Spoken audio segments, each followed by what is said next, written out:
entre 93 e 98, a corrente formalista, como foi posto pelo Marcos aqui, dominava no Conselho. Depois houve uma virada e mudou completamente.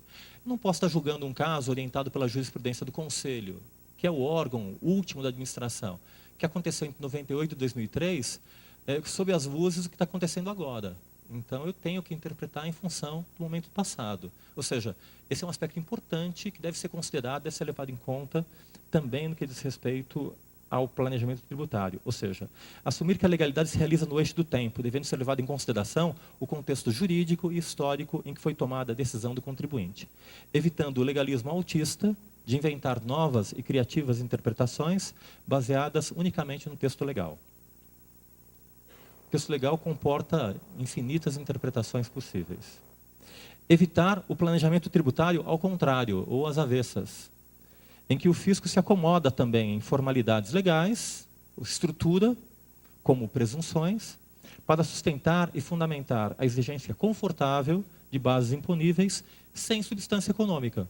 Ou seja, a mesma coisa que acontece com o contribuinte, só que do lado do fisco, mas aí confortavelmente ele está de acordo com a lei.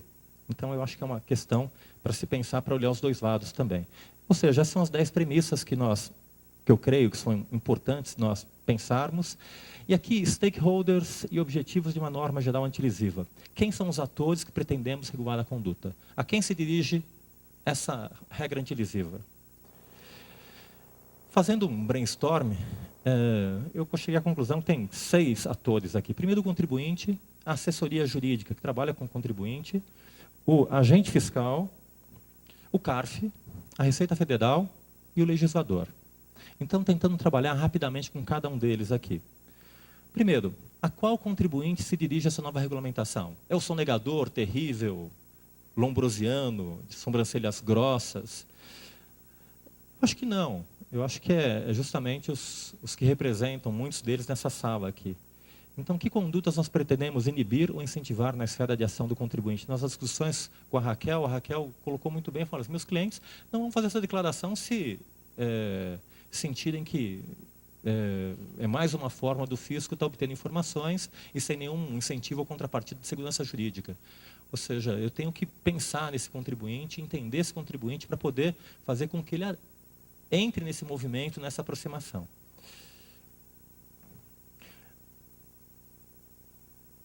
O objetivo é coibir os planejamentos tributários abusivos. Então, quais são esses planejamentos abusivos para a gente poder definir essa conduta? Ou o que podemos instituir é um ambiente de maior confiança e lealdade entre fisco e contribuinte. E aí, isso pode mudar a forma de regulamentação. Ou pretendemos mudar as relações entre contribuinte e sua assessoria fiscal. O Marcos tem estudado isso, tem trazido essa tese de que até que ponto não tem que responsabilizar as assessorias pelos atos do contribuinte.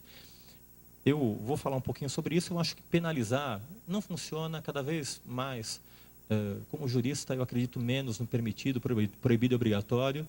Eu prefiro muito mais abrir as informações e estar associando o planejamento, a sua denegação, a quem propôs o planejamento. Ou seja, dar transparência a essas operações e vincular quem está fazendo o planejamento a quem está sofrendo a autuação de alguma forma. E dar publicidade a isso, mas não está punindo. Mas aqui é uma discussão se nós pretendemos ou não atingir também as assessorias. Criar ambiente de maior previsibilidade e segurança para o contribuinte, é esse o objetivo?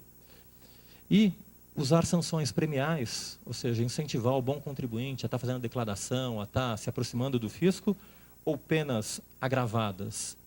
Eu acho cada vez mais também que é melhor deixar o direito penal para os penalistas. Não funciona de uma forma ou de outra, melhor não funcionar na mão deles do que nas nossas mãos.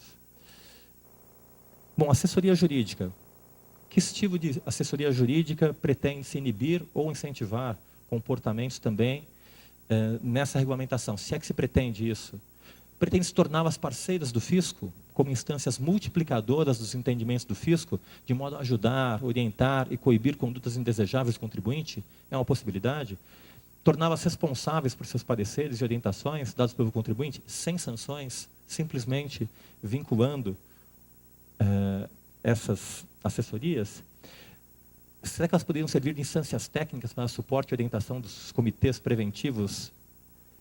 Agente fiscal. O que em relação ao agente fiscal, que conduta nós pretendemos regulamentar dele? Dar mais segurança ao agente fiscal?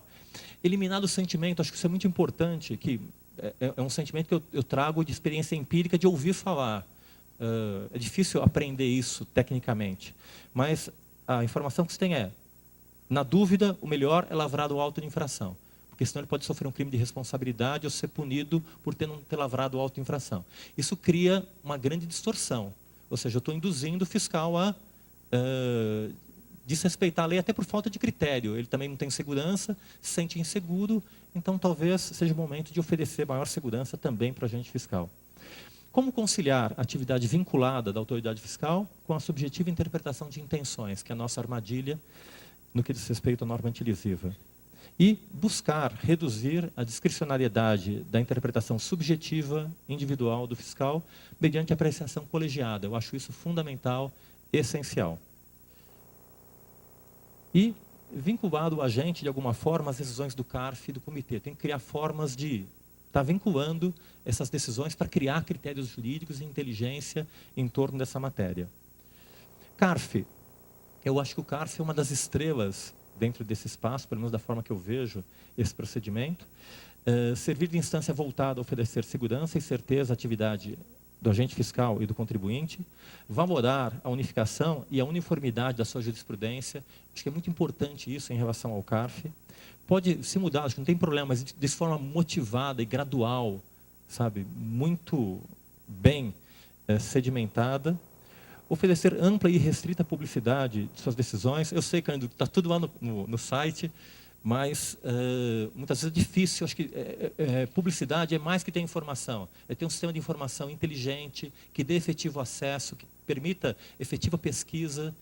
E, então, é coisa para a gente trabalhar. Acho que é um problema nosso, não é do CARF. E o CARF vem trabalhando nesse sentido, vem acompanhando o esforço do Barreto, do Cândido, nesse sentido. Controle e feedback na orientação da atividade fiscal nos casos de aplicação da norma antilesiva. Ou seja, o CARF está servindo como instância para dar feedback quando pode e quando não pode.